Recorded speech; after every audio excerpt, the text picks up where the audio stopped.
So welcome to Kautilya. మనం ఇప్పటివరకు 5 units complete చేసాం. ఇప్పుడు యూనిట్ నెంబర్ 6.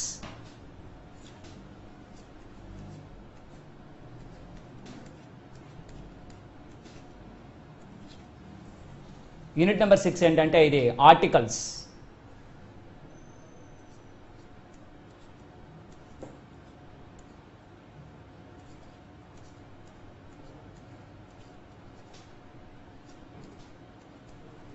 ఆర్టికల్స్ అంటే దీని అర్థం ఏంటంటే తెలుగులో నిర్దేశితాలు.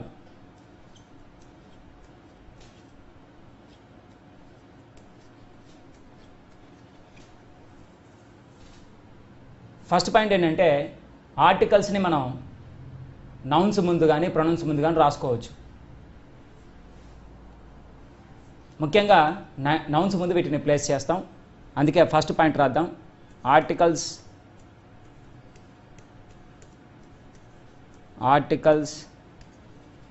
are placed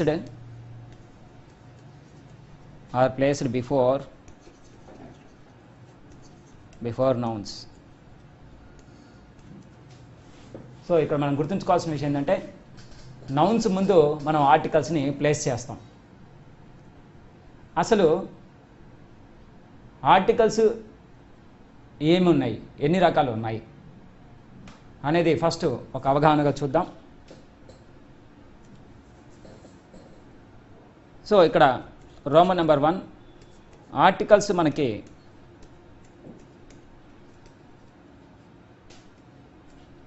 two types. Articles two types.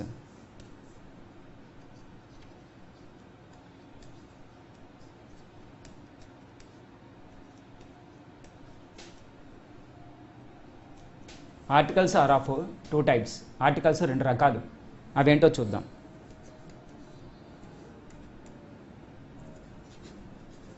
Definite article. Definite article ఏంటంటే ఇక్కడ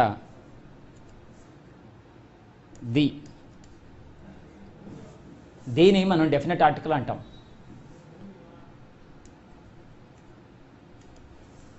దీని డెఫినెట్ ఆర్టికల్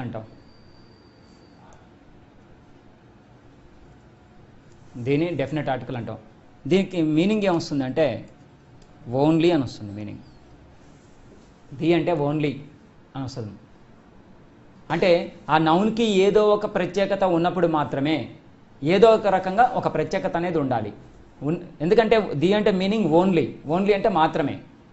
కాబట్టి అక్కడ ఆ నౌన్కి ఏదో రకంగా ఏదో ఒక ప్రత్యేకత ఉన్నప్పుడు మాత్రమే ది అనే ఆర్టికల్ రాయాలి, లేకపోతే రాయకూడదు. ఇది డెఫినెట్ ఆర్టికల్. దీనికి తర్వాత మనకి బి. ఇది మనకి ఇండెఫినెట్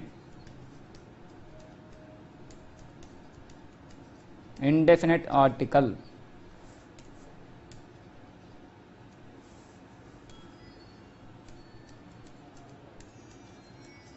ఇండెఫినెట్ ఆర్టికల్ ఉంది. ఇక్కడ ఇండెఫినెట్ ఆర్టికల్స్ ఏమున్నాయంటే మనకి ఒకటి ఏ, ఇంకోటి యాన్. ఏ కానీ యాన్ కానీ ఈ రెండింటికి మీనింగ్ ఏంటంటే 2 రకాల మీనింగ్స్ ఉన్నాయి. ఎనీ అని వస్తుంది, లేదంటే 1 అని వస్తుంది. 2 మీనింగ్స్ ఉన్నాయి. ఏ కానీ యాన్ కానీ అంటే 2 మీనింగ్స్ ఉన్నాయి. ఎనీ అని కానీ 1 అని కానీ వస్తుంది. 2 మీనింగ్స్ ఉన్నాయి ఇక్కడ.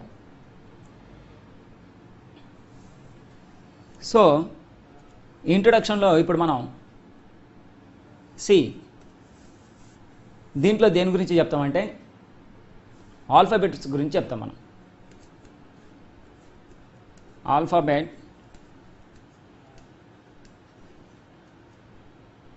Are of 2 types.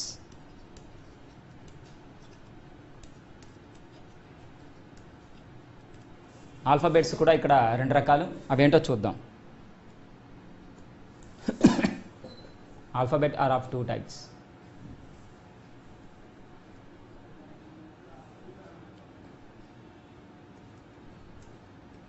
దీంట్లో మనకందరికీ ముందుగా తెలిసిన విషయాలు ఏంటంటే vowels. A E I O U, వీటిని వోవెల్స్ అంటాం. ఇక రెండవ కేటగిరీ ఏంటంటే consonants.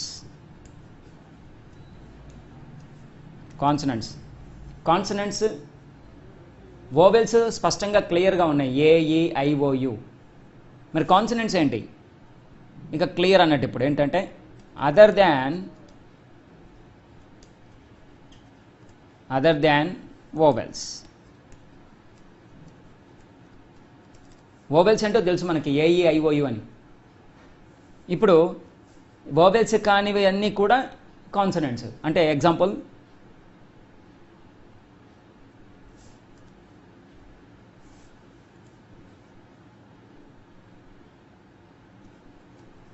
For example B, C, D, F, G, H, ఇట్లా ఏఈ ఐఓయు కానివి, ఏఈ ఐఓయు మాత్రమే వోవెల్స్. ఇవి కాకుండా వేరే ఏ లెటర్ వచ్చినా సరే అది కంపల్సరీ కాన్సనెంట్సే. ఈ తేడాని స్పష్టంగా గ్రహించాలి మనం.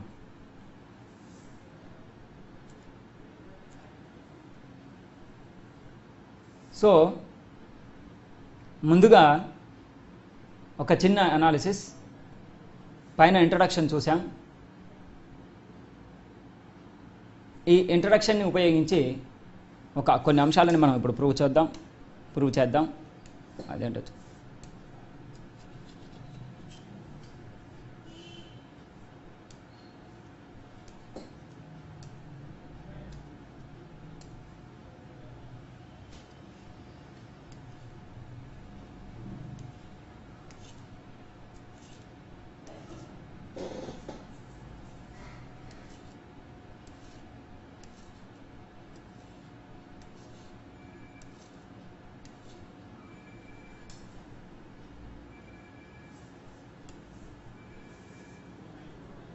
సో మనం ఇంట్రడక్షన్ పరిచయం చేశాం. ఇక్కడ మొదటగా ఆర్టికల్స్ని ఏ ఏ ప్రాంతాల్లో ఉపయోగించాలి, ఆర్టికల్స్ ఎన్ని రకాలు, ఆ తర్వాత ఆల్ఫాబెట్ ఎన్ని రకాలు చూపించాం. ప్రస్తుతం మనం దేని గురించి చెప్పుకుంటామంటే రోమన్ నెంబర్ 2. ఈ ప్లేస్లో రోమన్ నెంబర్ 2. ఇక్కడ మనం చెప్పేది దేని గురించి అంటే ఏఆర్ యాన్. వీటికి సంబంధించిన అంశాలని ఒకసారి చూద్దాం. ఏ ఎక్కడ అప్లై చేయాలి? ఏ ఎక్కడ వస్తుందంటే ఏ నౌన్కి అయితే మనం ముందే చెప్పాం నౌన్స్ ముందు వస్తుంది అని. ఏ నౌన్లోని మొదటి అక్షరం కనుక కాన్సనెంట్ సౌండ్ అవుతుందో దాని ముందు ఏ రాయాలనేది గ్రామర్ ప్రిన్సిపల్. అదే ప్రిన్సిపల్ రాద్దాం.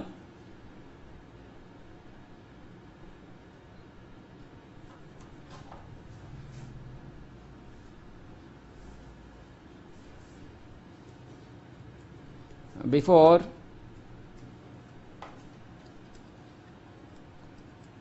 the consonant sound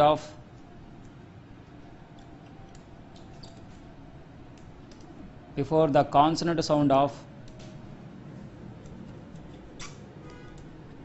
the first letter of noun.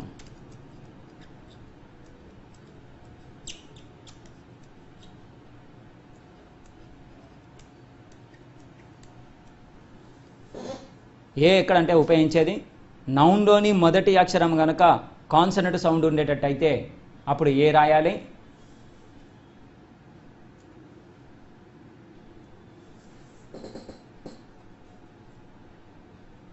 మరి యాన్ ఎప్పుడు రాయాలి? ఇప్పుడు చెప్పాం ఏ ఎక్కడ రాయాలనేది. An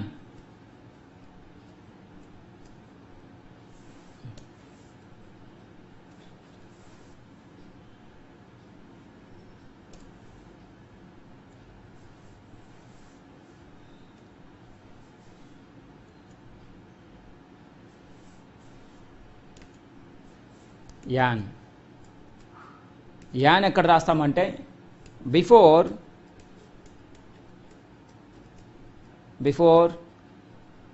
the vowel sound of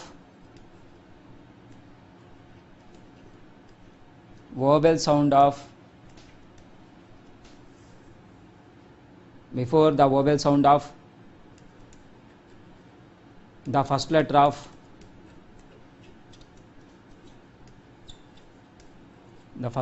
noun.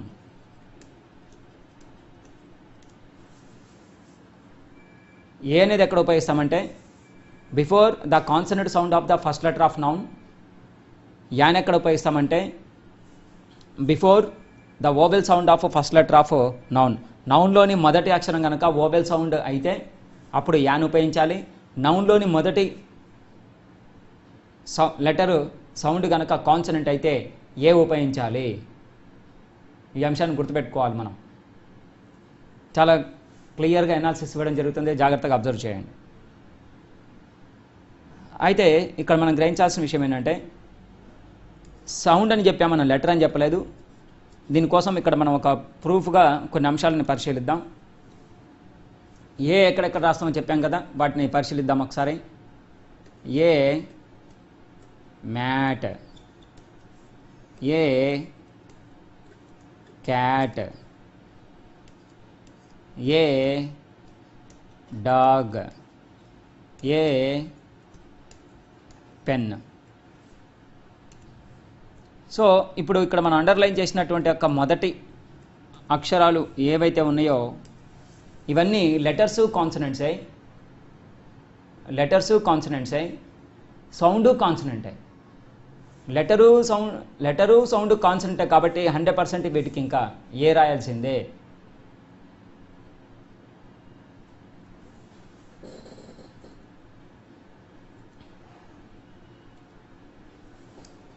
అయితే కొన్ని అంశాలు ఉన్నాయి. లెటర్ ఓవెల్ కనబడుతుంది కానీ సౌండ్ కాన్సనెంట్ వస్తుంది. అవేంటో చూద్దాం.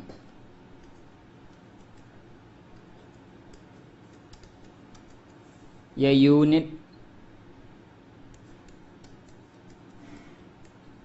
A union, a uniform,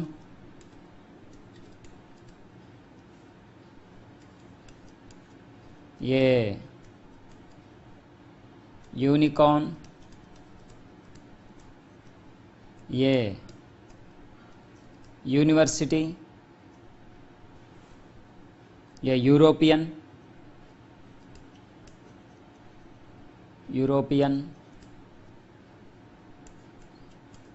A university,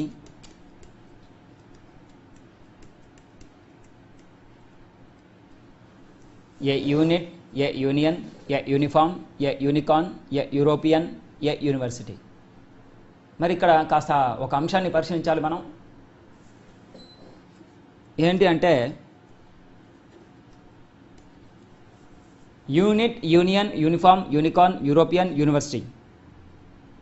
European విషయాలని తర్వాత చూద్దాం. First unit, union, uniform, unicorn, university అన్నప్పుడు ఎందుకని వీటి ముందు ఏ రాయడం జరిగింది? ఎందుకంటే లెటర్స్ అన్నీ కూడా మనకు వోవెల్ లెటర్స్ కనబడుతున్నాయి. ఫస్టే చెప్పాం మనం, లెటర్ వోవెలే అయినా సరే సౌండ్ కాన్సనెంట్ ఉన్నది ఇందులో. కాబట్టి ఈ గ్రూప్ ఆఫ్ వర్డ్స్ వీటి ముందు ఖచ్చితంగా ఏ రాయమని గ్రామర్ చెప్తోంది. ఎందుకు రాయాలి ఆ అంశాన్ని ఒకసారి పరిశీలిద్దాం, జాగ్రత్తగా చూడండి. ఫర్ ఎగ్జాంపుల్ పైన అన్ని ఏ నౌన్స్ అయితే యు అనే లెటర్ తోటి స్టార్ట్ అయినాయో ఆ అంశాలను ఒకసారి పరిశీలిద్దాం.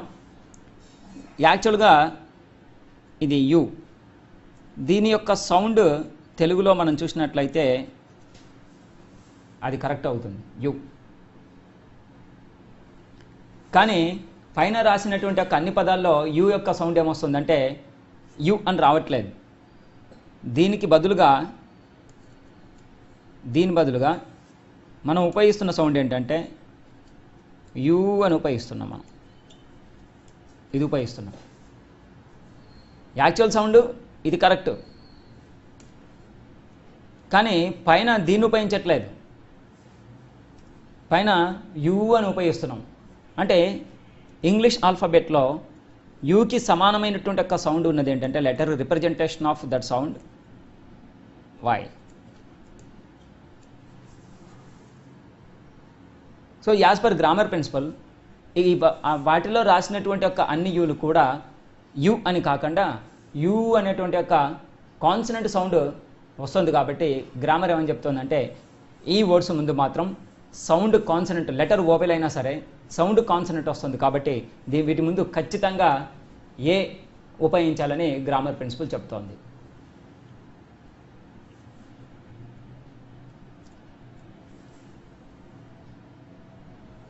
మరి వన్ ఎందుకు, దీని గురించి ఒకసారి ఆలోచిద్దాం.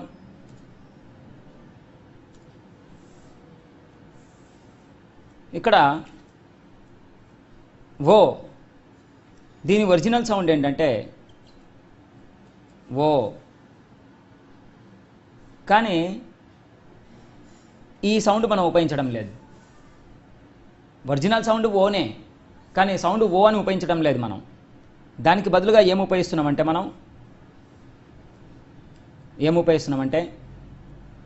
వా అనే సౌండ్ ఉపయోగిస్తున్నాం. So as per grammar principle grammar ఏమని చెప్తుందంటే వాకి ఈక్వల్ సౌండ్ ఇచ్చే వర్డ్ ఏమున్నది తెలుగులో అండ్ ఇంగ్లీష్లో అంటే వి. సో ఆ ఓకి ఇక్కడ సౌండ్ ఓ అని కాకుండా మనం వా అనేటువంటి యొక్క కాన్సనెంట్ సౌండ్ ఉపయోగించాం. కాబట్టి యాజ్ పర్ గ్రామర్ ప్రిన్సిపల్ ఏమని చెప్తుందంటే వీటి ముందు ఏ రాయాలని చెప్తుంది. A1 rupee, A1 rupee. So ఇక్కడ మనం అట్లాగే ఇక యూనివర్సిటీ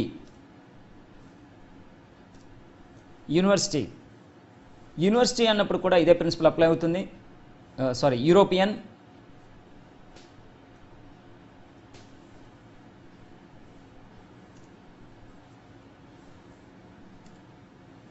యూరోపియన్, ఇక్కడ మనం రాసినటువంటి ఈ అనే లెటర్ ఏదైతే ఉందో యూరోపియన్లో దానికి అసలు సౌండ్ లేదు. యూరోపియన్ అని చదవం మనం, యూరోపియన్ అని చదువుతాం. లెటరు కాన్సనెంట్ లెటర్తో స్టార్ట్ అయినప్పటికి కూడా అది సైలెంట్ లెటర్ అవుతుంది. సైలెంట్ లెటర్ అన్నప్పుడు దానికి ప్రొనౌన్సియేషన్ లేదు. ఆ ప్రొనౌన్సియేషన్ ఎక్కడ స్టార్ట్ అవుతుందంటే second letter, that is already in vowel letter but sound belongs to consonant. మొదటగా రాసినటువంటి ఒక ఈ అనే లెటర్కి సౌండ్ లేదు. రెండవసారి రాసినటువంటి రెండవ లెటరు ఏదైతే ఉందో అది సౌండ్ కాన్సనెంట్, లెటర్ ఓవెలే, సౌండ్ కాన్సనెంట్. కాబట్టి మనం as per grammar principle a అనేది రాస్తున్నాం. మనం అంశాన్ని జాగ్రత్తగా అబ్జర్వ్ చేయాలి.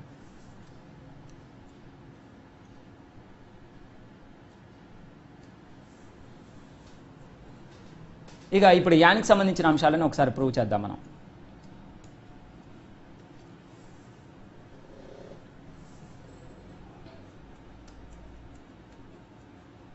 An elephant,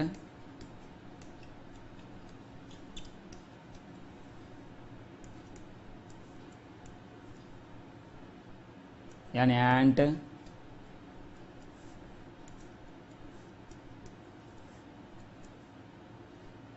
an umbrella,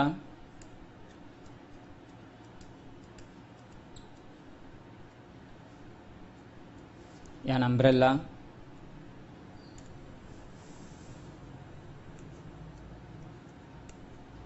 an ox, an ant, an umbrella, an ox, an ink bottle,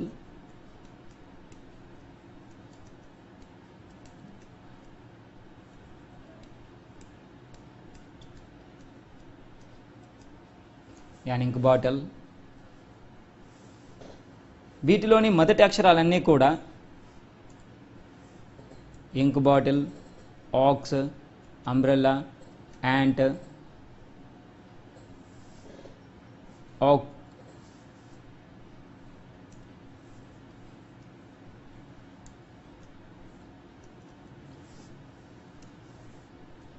elephant, elephant, ant, umbrella, ox, ink bottle. ఈ నౌన్స్లోని అన్ని మొదటి అక్షరాలు లెటరు ఓవెలై, సౌండు ఓవెలై. కాబట్టి వీటి ముందు ఖచ్చితంగా మనం యాన్ని తీసుకుంటాం, యాన్ని మాత్రమే రాయాలి.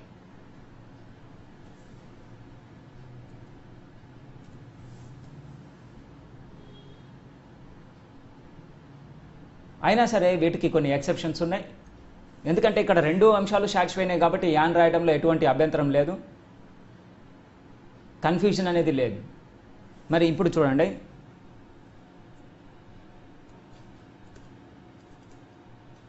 RMP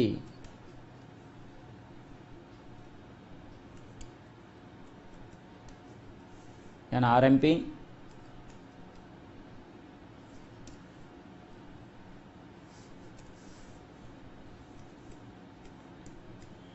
an MP, an MLA,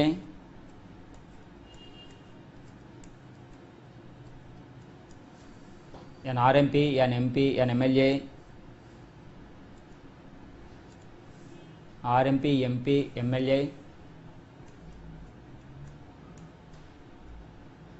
MBA,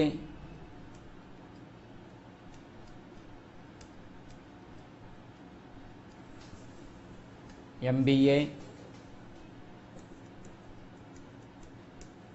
MFA,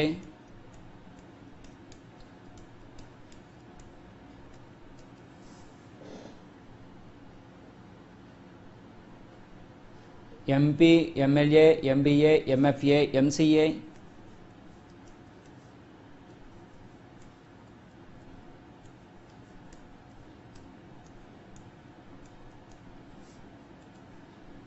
MP, MLA, MBA, MFA, MCA, LLB,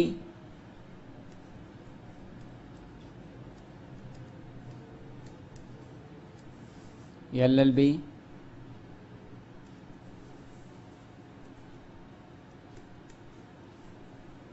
LLB, X-ray, x ray,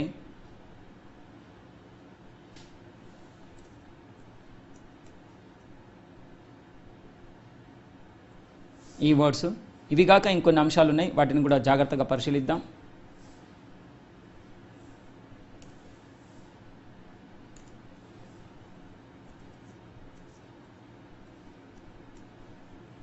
an hour,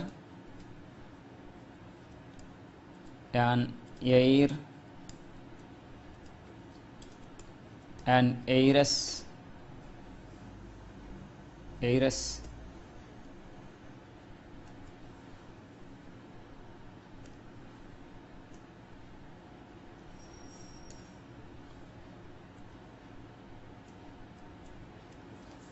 an hour, an air, an heiress, an honest,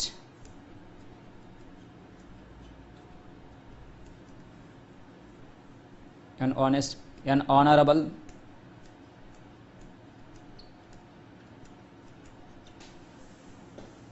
an hour, an heir, an heiress, an honest, an honorable.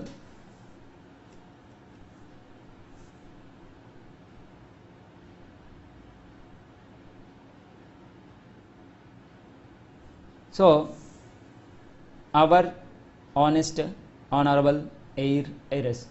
ఇందులో hour, honest, honourable అందరికీ తెలుసు. Air, ఎయిరస్. Air అంటే వారసుడు, ఎయిరస్ అంటే వారసురాలు అని అర్థం. మరి పైన చూసినటువంటి నాకు అన్ని అక్షరాలు MP, MLA, MBA, MFA, MCA, x-ray, RMP, LLB అన్నప్పుడు యాన్ ఎందుకు రాశామంటే వాటిలోని మొదటి అక్షరం కాన్సనెంటే, సందేహం లేదు.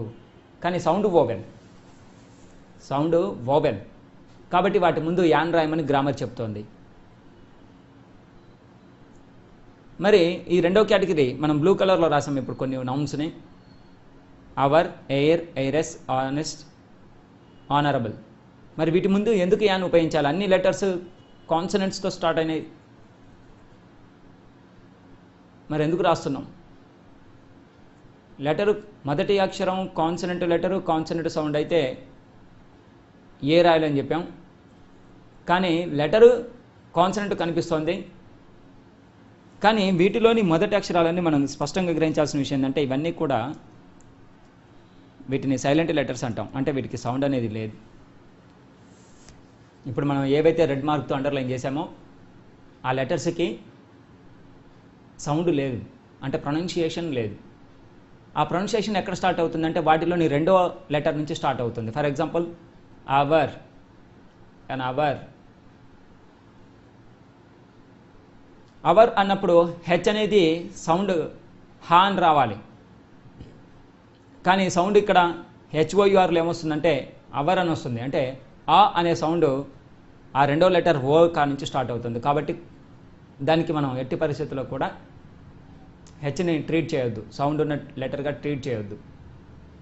అవర్. తర్వాత ఎయిర్. హెయిర్ అనేట్లా మనం హెయిర్ అంటే వేరే సౌండ్ వేరే మీనింగ్ వస్తుంది. ఇక్కడ హెచ్ఏఐఆర్ హెయిర్, అది జుట్టు అని వస్తుంది. ఎయిర్, ఏఐఆర్ ఎయిర్ అని గాలి అని అర్థం ఉంది, కానీ మనం స్పెల్లింగ్ వేరే విధంగా రాస్తున్నాం. వారసుడు అని అర్థం ఇక్కడ.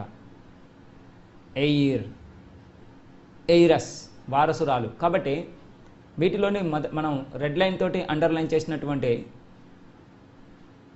ఆ మొదటి అక్షరాలన్నీ కూడా సైలెంట్ లెటర్స్, వాటికి సౌండ్ లేదు.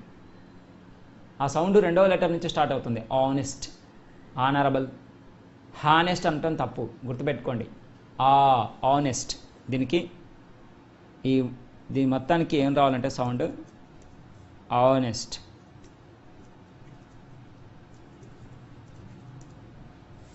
ఆనెస్ట్ అని రావాలి. ఆనరబుల్.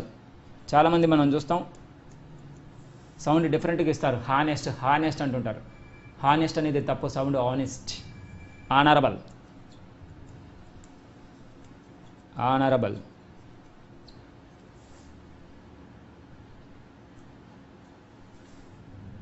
కాబట్టి మనం గ్రహించాల్సిన విషయం ఏంటంటే వీటిలోని మొదటి అక్షరం ఏదైతే ఉందో ఈ అన్నీ కూడా ఖచ్చితంగా consonant, letter consonant, sound consonant, అసలు సైలెంట్ లెటర్, వాటికి ప్రొనౌన్సియేషనే లేదు. ఆ రెండో లెటర్ ఓవెల్ లెటర్ ఉంది, సౌండ్ ఓవెలే, లెటర్ ఓవెలే. కాబట్టి బై డిఫాల్ట్ మనం యాన్ రాయాల్సిందే, ఇంకా వేరేది లేదు ఇక్కడ.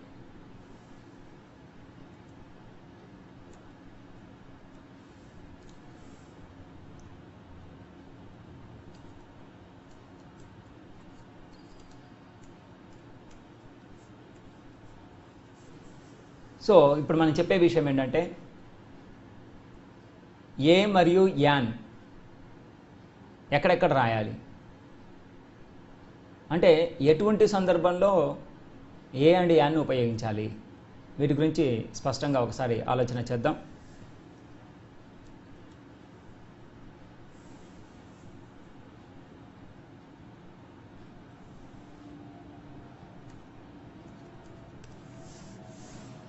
ముందే చెప్పాం ఏకి యాన్కి వచ్చే మీనింగ్ ఏంటనేది, అదొకసారి మరోసారి చూద్దాం మనం.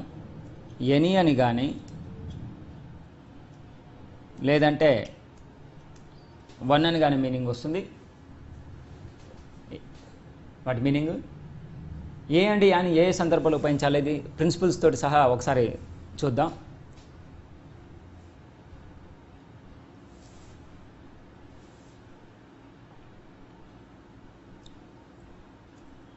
In case of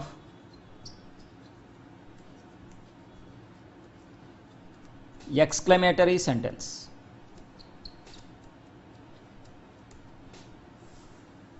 ఎక్స్క్లమేటరీ అంటే అందరికీ తెలుసు. ఎక్స్క్లమేటరీ అంటే ఆశ్చర్యార్థకం, symbol. In case of exclamatory sentence, ఆశ్చర్యార్థకం. ఈ సందర్భంలో ఖచ్చితంగా మనం ఏ కానీ యాన్ కానీ లేకుండా సెంటెన్స్ రాయలేము. ఎగ్జాంపుల్ చూద్దాం.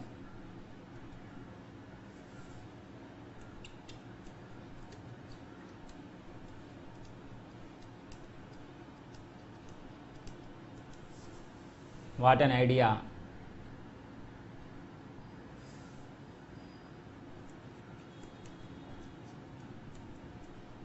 What a beautiful, what a beautiful flower.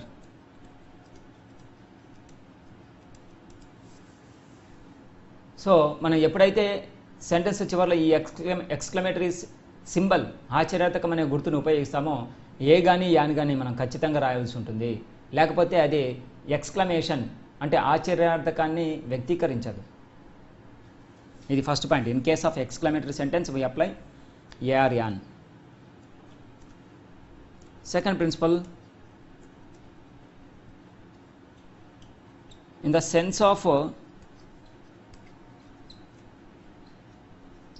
Sense of same,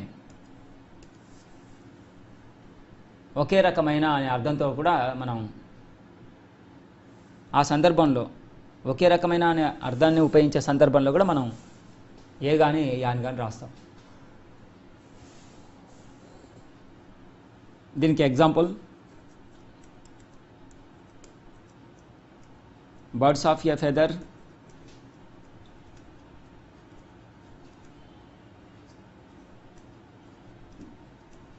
flock together.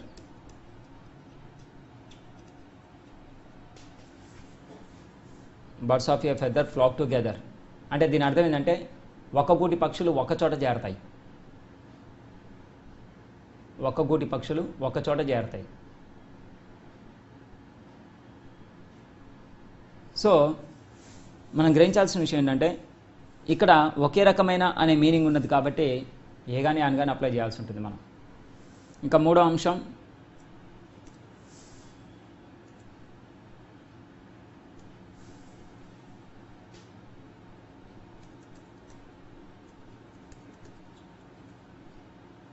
in the sense of one, ఒక అనే అర్థంతో పైన రాసుకున్నాం ఏ కానీ యాన్ కానీ అంటే ఒక అనే మీనింగ్ వస్తుందని. 10 lakhs form a 10 lakhs form a million. 10 lakhs form a million. 10 లక్షలు కలిపితే 1 మిలియన్ అవుతుంది.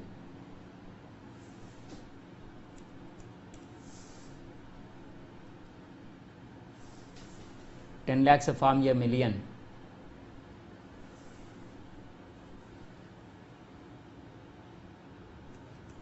Next, in the sense of any,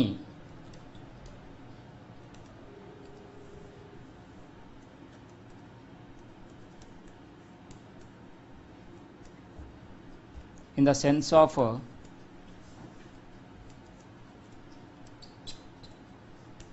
every, in the sense of any, in the sense of every. So in the sense of any అంటే any అంటే ఏదో ఒకటి. For example, I need a pen.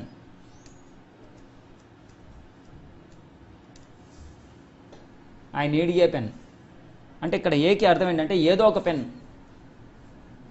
ఏదో ఒక అనే సందర్భంలో కూడా మనం ఖచ్చితంగా ఏని ఉపయోగిస్తాం, ఏ కానీ యాన్ కానీ. ఈ సందర్భంలో మనం గ్రహించాల్సిన విషయం ఏంటంటే ఎనీ అనే అర్థం ఉపయోగించినప్పుడు I need a pen, pen A colour A company అని అడిగే పద్ధతి లేదు. ఏదో ఒక పెన్ను అంటే పెన్ యొక్క కలర్ కానీ కంపెనీ కానీ దాని సైజు కానీ మనకు అవసరం లేదు, కావలసినది పెన్ను మాత్రమే, ఎనీ. కాబట్టి ఈ కాంటెక్స్ట్లో మనం ఖచ్చితంగా ఏ అనేటువంటి ఒక ఆర్టికల్ని తీసుకుంటాం, ఏ కానీ యాన్ కానీ, ఎందుకంటే సెన్స్ మనకి ఎనీ అని వస్తుంది కాబట్టి. Next principal number, in the sense of every, ప్రతి ఒక్కసారి, ప్రతిసారి. ఎవ్రీ అంటే ప్రతిసారి, ప్రతి ఒక్కసారి అనే అర్థం. ఈ కాంటెక్స్లో కూడా మనం ఏ కానీ యాన్ కానీ అప్లై చేయాల్సి ఉంటుంది. In the sense of every,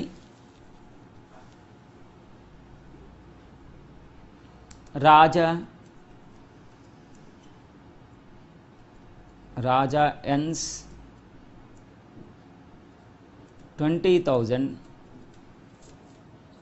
rupees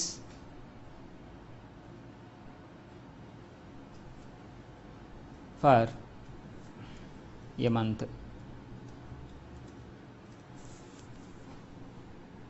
Raja earns 20,000 rupees for a month. ఒక నెలకి రాజాకి 20,000 వస్తాయి. ఒక నెలకి అంటే దాని అర్థం ఏంటంటే ప్రతి నెల అని అర్థం. సో రిపిటేషన్ ఈజీగా కనబడుతుంది మనకి. కాబట్టి ఆ కాంటెక్స్ట్ అనేది ఎవ్రీ అనే మీనింగ్తో ఉంది కాబట్టి దానికి ఈక్వలెంట్ మీనింగ్ ఏ కానీ యాన్ కానీ ఇక్కడ తీసుకుంటాం మనం. ఇంకొక సెన్స్ ఉంది, 6వ point.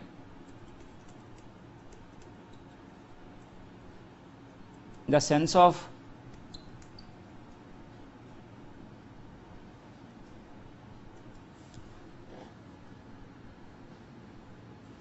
sense of ratio. Ratio అనే ఉద్దేశంలో ఉన్నప్పుడు కూడా మనం ఏ కానీ యాన్ కానీ అప్లై చేస్తాం. Example, this machine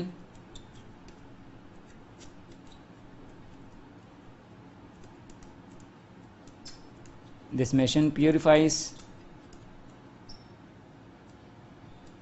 20 liters of water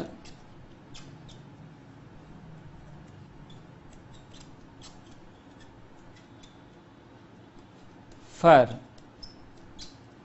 an hour. So ఈ సందర్భంలో మనం రేషియో అంటే నిష్పత్తి, గంటకి 3, రోజుకి 4, నెలకి 10, సంవత్సరానికి 20, ఇట్లా లెక్క ఒకదానికొకటి అంటే ప్రపోర్షన్గా చూపించే సందర్భంలో అంటే దాన్ని రేషియో అంటాం మనం. ఈ సందర్భంలో ఖచ్చితంగా మనం ఏ కానీ యాన్ కానీ అప్లై చేయాల్సి ఉంటుంది. This machine purifies 20 liters of water for an hour. ఒక గంటకి మెషిన్ 20 లీటర్ల నీటిని శుద్ధి చేస్తుంది.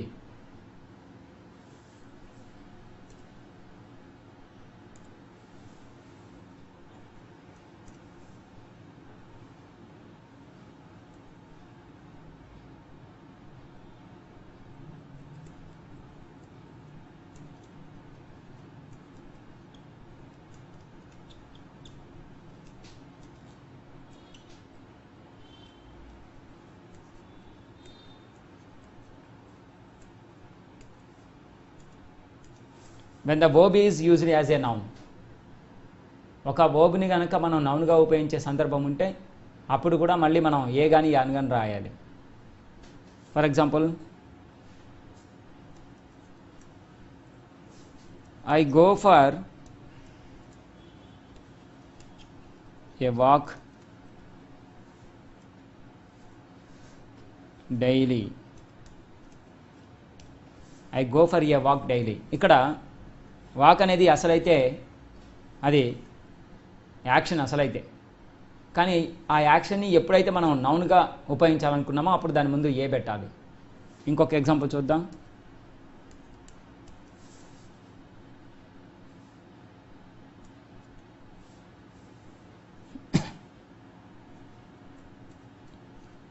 Have a look in this matter.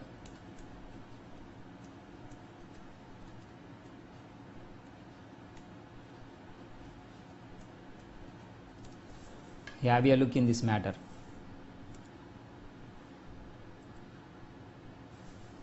చూసారా, ఈ రెండు సందర్భాల్లోనూ మనం వాక్ లుక్ ముందు ఏ రాసాం. ఎందుకంటే ఇక్కడ మనం రాసినటువంటి యొక్క వర్బ్స్ని నౌన్స్గా ఉపయోగించాం కాబట్టి వీటి ముందు ఏ రాసాం.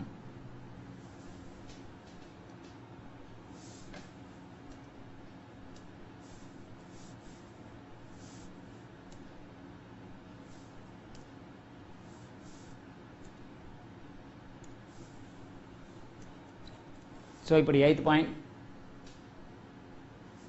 బిఫోర్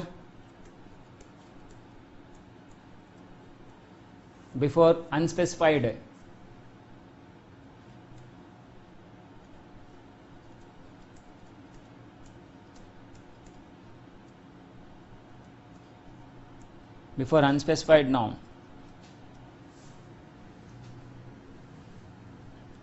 ఏదైనా ఒక నౌన్ని స్పెసిఫిక్గా చెప్పకపోతే అప్పుడు హెసిటేషన్, సంశయం, ఏదో ఒకటి అన్న మీనింగ్ ఉంటుంది. కాబట్టి ఆ కాంటెక్స్లో ఖచ్చితంగా మనం ఏ కానీ యాన్ కానీ రాస్తాం. అన్స్పెసిఫైడ్ నౌన్ అనే కంటే ఇక్కడ మనం పనిచేద్దాం, ప్రొఫెషన్ అందాం.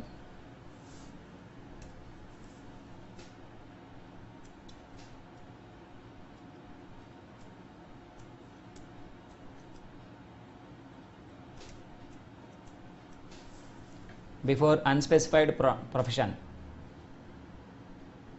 స్పెసిఫిక్గా చెబితే ఆ సందర్భం వేరే ఉంటుంది, చెప్పకపోతే ఏ కానీ యాన్ కానీ రాయాలి. ఎలా రాద్దామని చూద్దాం. Raja is a teacher. Raja is a teacher.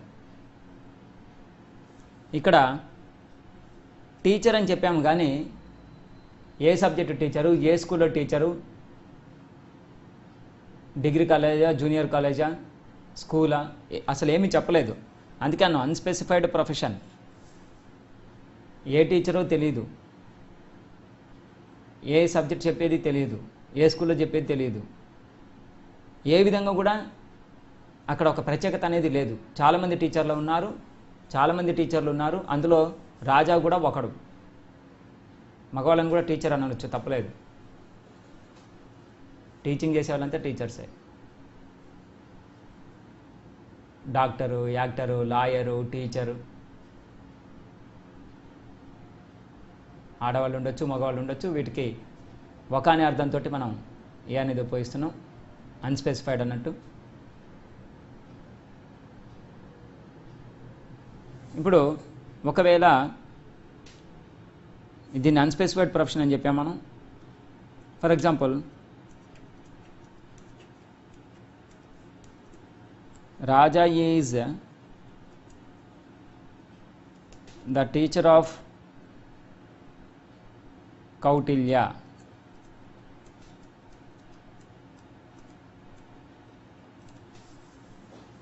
Raja is the teacher of Kautilya. ఈ సందర్భంలో 99% మనం ఖచ్చితంగా దీన్ని ఉపయోగించాలి. ఎందుకంటే ఇక్కడ ప్రిన్సిపల్ ఉంది, ఎప్పుడైతే రెండు నౌన్స్ మధ్యలో ఆఫ్ కానీ ఇన్ కానీ ఉంటుందో అప్పుడు మనం ది రాసేందుకు ఎక్కువ పాసిబిలిటీస్ ఉన్నాయి. ది ఎప్పుడంటే రెండు నౌన్స్ మధ్యలో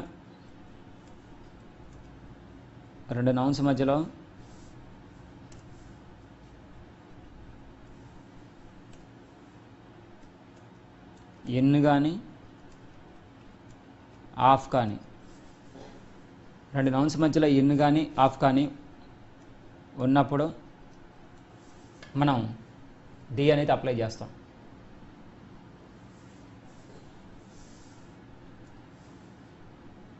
ఎందుకంటే దానికి ప్రత్యేకత వస్తుంది.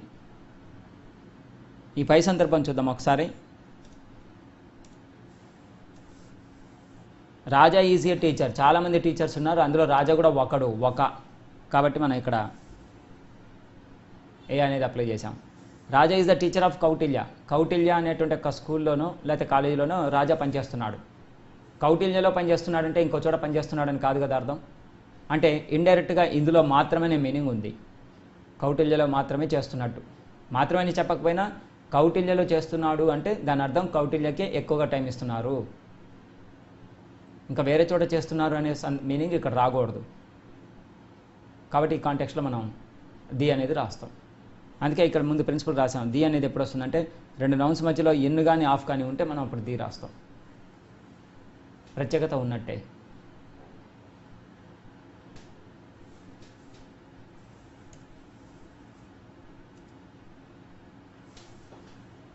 రెండు నౌన్స్ మధ్య ఎన్ కానీ ఆఫ్ కానీ ఉన్నప్పుడు ది రాస్తాం మనం. ఆ విషయాన్ని గుర్తించాలి, ప్రత్యేకత ఉంది కాబట్టి.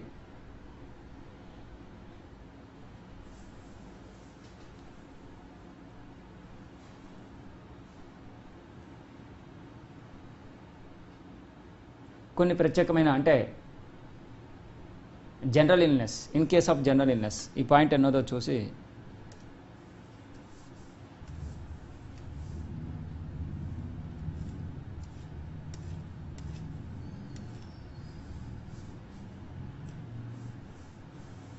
సో 9వ point, in case of general illness,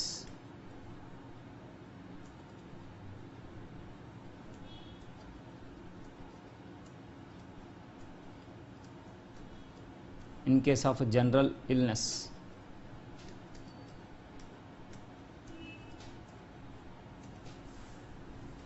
ఇక్కడ ఒక విషయాన్ని గ్రహించాలి.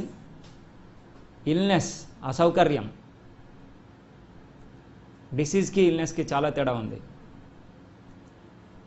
ఇల్నెస్ అంటే ఒంట్లో కలిగే అసౌకర్యం, జలుబు, దగ్గు, తలనొప్పి, కడుపు నొప్పి, వీటిని అసౌకర్యంగా భావిస్తాం మనం. ఎందుకంటే ఇవి కలిగినప్పుడు చనిపోయేటోళ్ళు ఉండరు. కొద్ది కాలం తర్వాత మనం మెడిసిన్ వేసుకున్నా వేసుకోకపోయినా అవి వాటంతట అవి తగ్గిపోతాయి. అటువంటి స్థితిని మనం ఇల్నెస్గా భావిస్తాం. డిసీజ్ అంటే డిఫరెన్స్, మనకు ఖచ్చితంగా డ్యామేజ్ అనేది జరుగుతుంది.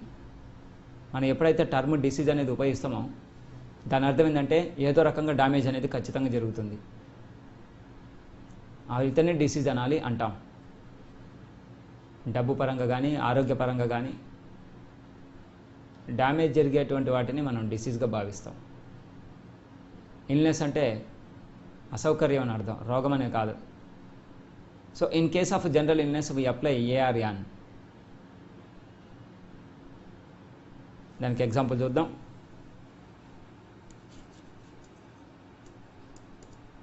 రాణి is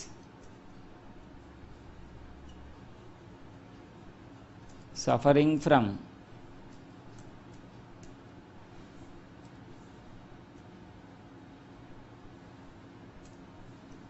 Rani is suffering from a Rani is suffering from a headache. Rani is suffering from a headache. Sita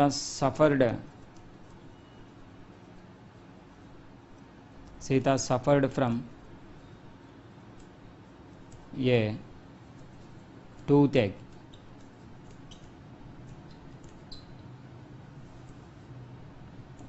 Lakshmi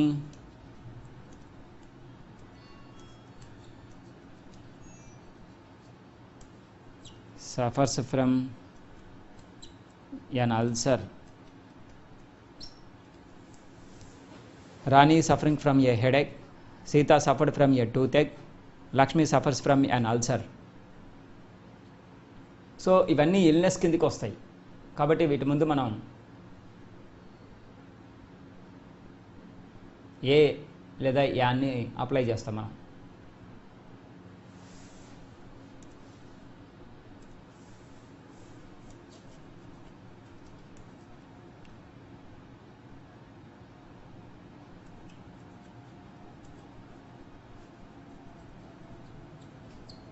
Raja has suffered from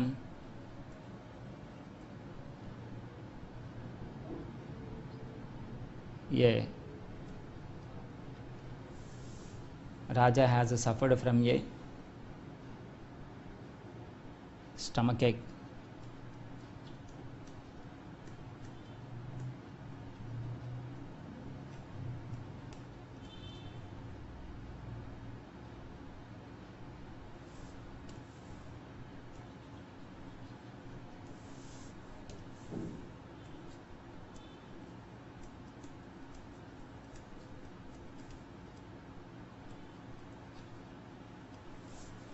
ఈ విధంగా మనం ముందే చెప్పిన ప్రిన్సిపల్ ప్రకారం ఇక్కడ హెడేక్, టూతేక్, అల్సర్, స్టమక్ ఏక్ ఇవి ప్రమాదకరమైన అంశాలు కాదు. ఏ విధంగా డ్యామేజ్ జరిగే అవకాశం ఉండదు.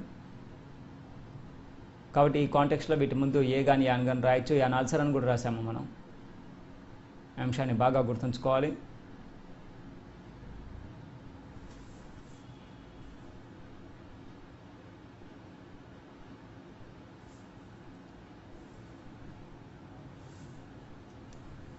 నెక్స్ట్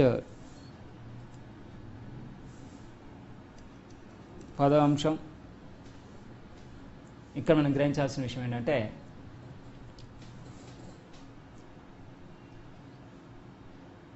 మొత్తం 9 అంశాలు చెప్పాము ఇప్పటివరకు.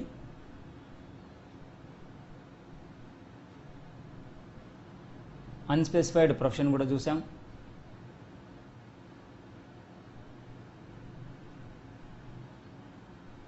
వైల్ రిప్రజెంటింగ్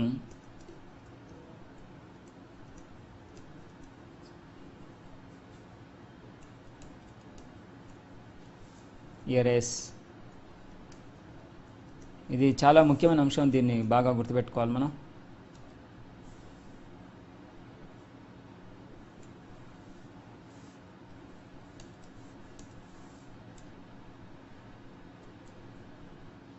వైల్ రిప్రజెంటింగ్ ఏ రేస్, ఒక జాతి లక్షణాన్ని సూచించే సందర్భంలో కూడా మనం ఏ కానీ యాన్ కానీ అప్లై చేస్తాం.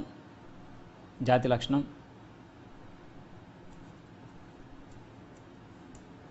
ఏ dog is a faithful animal.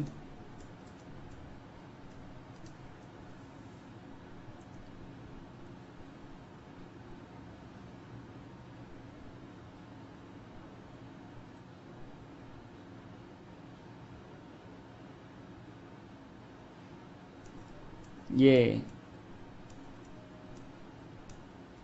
cow is a holy animal.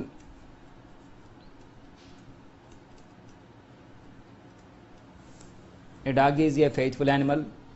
A cow is a holy animal. So మనం వైల్ రిప్రజెంటింగ్ ఏ రేస్ మనం క్లారిటీ ఇచ్చాము ఇక్కడ, వైల్ రిప్రజెంటింగ్ ఏ రేస్. అయితే ఈ అంశాన్ని మనం బాగా గుర్తుంచుకోవాలి. దీనికి ఒక స్టార్ మార్క్ పెడతాను, ఫర్దర్గా దీని గురించి ఒక అనాలిసిస్ వస్తుంది. వైల్ రిప్రజెంటింగ్ ఏ రేస్ ఖచ్చితంగా మనం ఏ కానీ యాన్ కానీ రాయాలి. A dog is a faithful animal, కుక్క విశ్వసనీయమైన జంతువు. కుక్క విశ్వసనీయమైన జంతువు అన్నప్పుడు కుక్క జాతి మొత్తానికి వర్తిస్తుంది ఈ ప్రిన్సిపల్. కాబట్టి మనం చెప్పిన ప్రిన్సిపల్ ఇక్కడ సాటిస్ఫై అయింది, దీని ప్రకారం ఏ రాస్తున్నాం. దీన్ని ఇక్కడ ఎందుకు హైలైట్ చేయడం జరిగిందంటే ఇదే అంశం మరొకసారి ది దగ్గర వస్తుంది, అప్పుడు దీని గురించి ఒకసారి అనాలిసిస్ చూద్దాం. Thank you.